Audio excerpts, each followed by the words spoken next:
नमस्कार दोस्तों, आप सभी का एक बार फिर से स्वागत है हमारे चैनल दुर्गा भक्ति मार्ग में।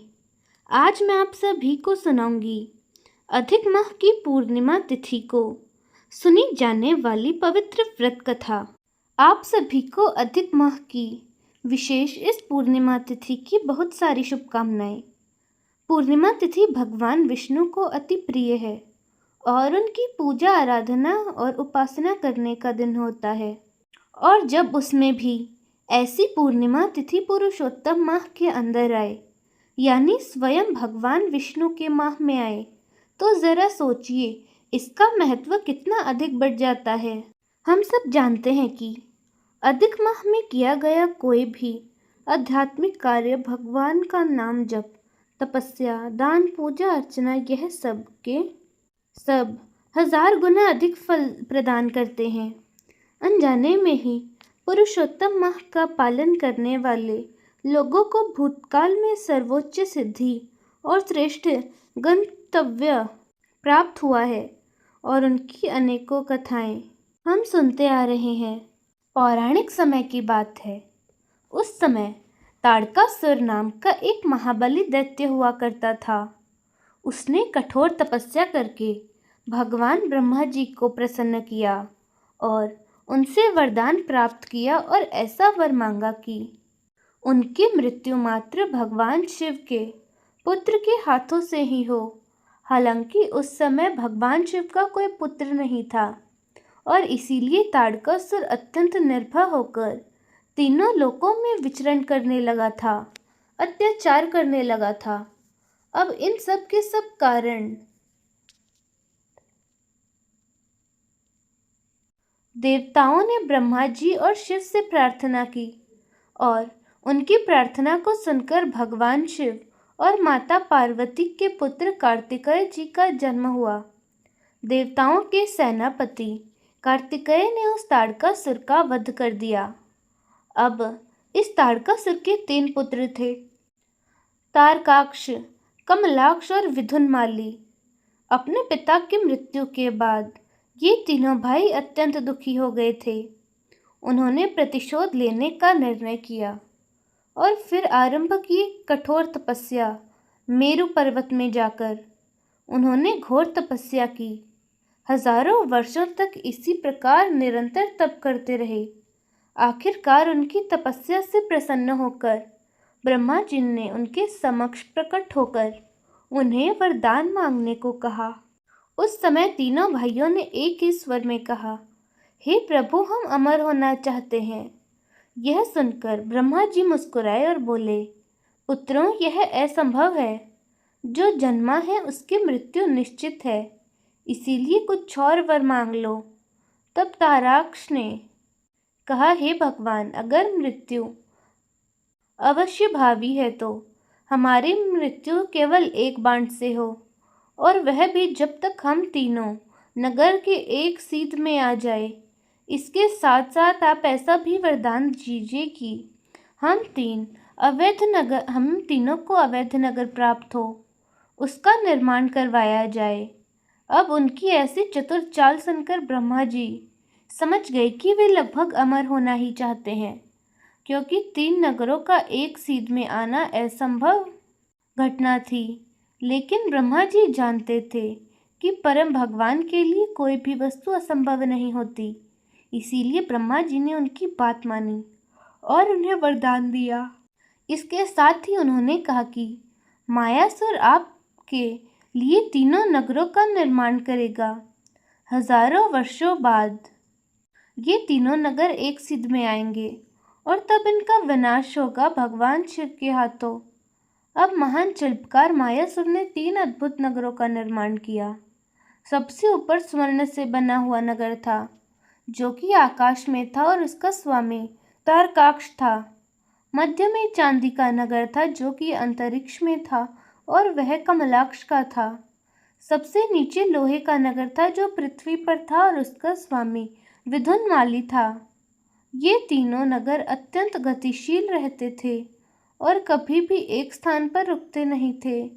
मायासुर ने केवल इन नगरों का निर्माण किया ऐसा नहीं था, अपितु उनके लिए एक विशेष विमान भी बनाया जो समुद्र में भी चल सकता था।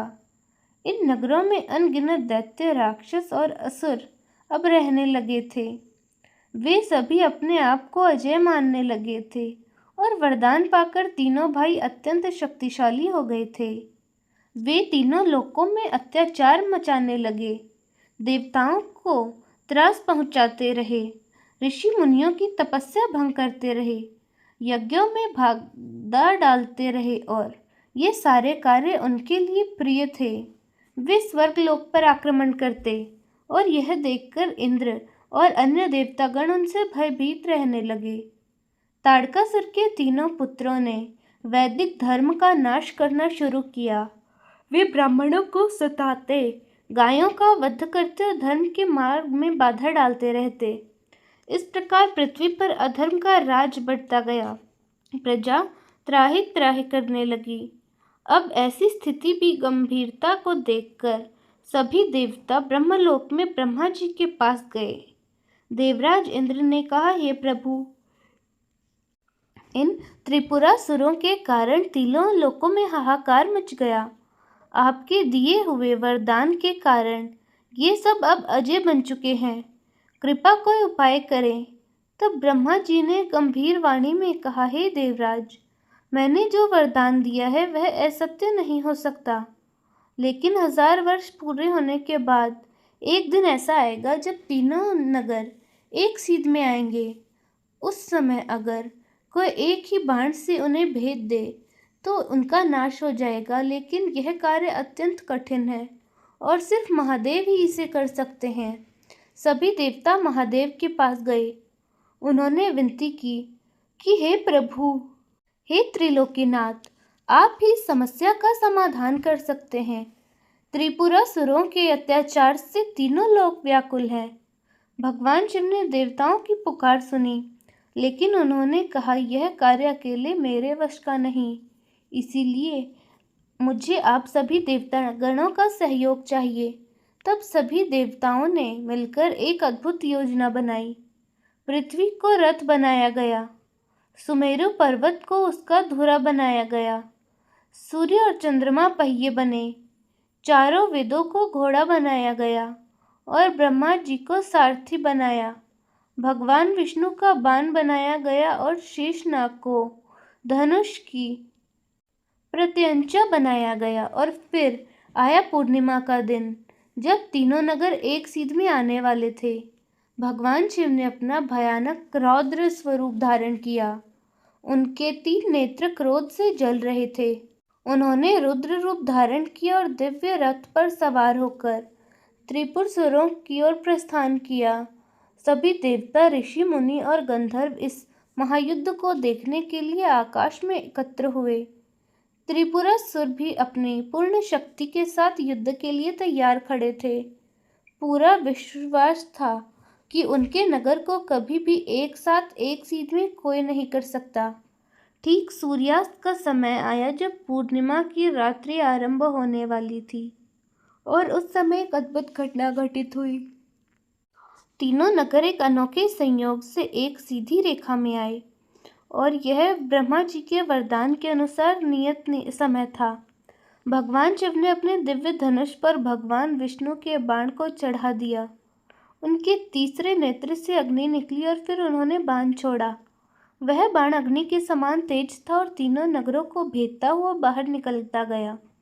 एक ही बाण से तीनों नगर जलकर भस्म हो गए। त्रिपुरासुर तो अच्छे से सोच में पड़ गया कि आखिर अचानक से यह क्या हुआ, लेकिन वह भगवान शिव की शक्ति को नहीं जान पाया। त्रिपुरासुर और उनकी संपूर्ण सेना का विनाश हुआ। आकाश से देवताओं ने पुष्प वर्षा की और भगवान शिव की जय जयकार करने लगे। और इस प्रकार पूर्णिमा के दिन भगवान शिव ने त्रिपुरासुर का संहार किया और तभी से इसी कारणवश इस पूर्णिमा के दिन को त्रिपुरी पूर्णिमा के नाम से भी जाना जाता है। पूर्णिमा के दिन दीप जलाने की परंपरा इस घटना से जुड़ी है। कहते हैं कि इस दिन भगवान शिव ने त्रिपुरासुर का वध किया उनके सम्मान में सभी देवताओं ने मिलकर दिवाली मनाई, दीप प्रज्वलित किए और इसीलिए इस पूर्णिमा के दिन को देव दीपावली के रूप में भी मनाया जाता है। और हाँ, अगर आप इस दिन व्रत कर भगवान की पूरी श्रद्धा से पूजा करते हैं तो भगवान आपकी सभी मनोकामनाओं को पूरा करते हैं। तो दोस्तों, उम्मीद है आपको यह वीडियो ज़रूर पसंद आएगी।